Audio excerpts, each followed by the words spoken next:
Hello everyone, welcome to 12am coding. So today we will be learning how we can pairwise swap the elements in linked list. So if you can see, we are having this particular linked list, and after the pairwise swap we need to swap in a pair actually. So if you see 14 and 5, we swapped 5 14, then 1687 became 87 16, then 98 and 7 became 7 and 98.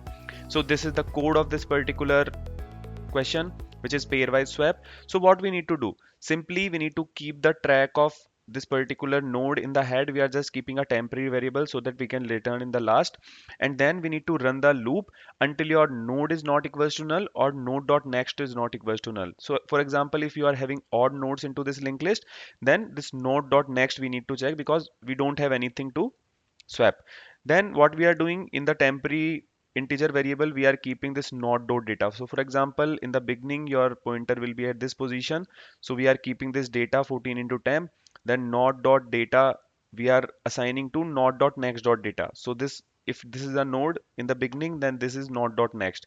So we are keeping the node dot data equals to not dot next dot data, so 5 will come here.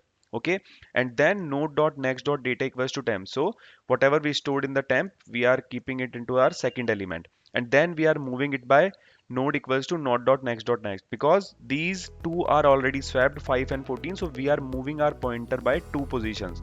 So in the beginning our pointer is this location, then the second time it will be at this, then third time it will be at this, and as doing this again and again, we are able to swap all the elements into the linked list in the pairwise mode.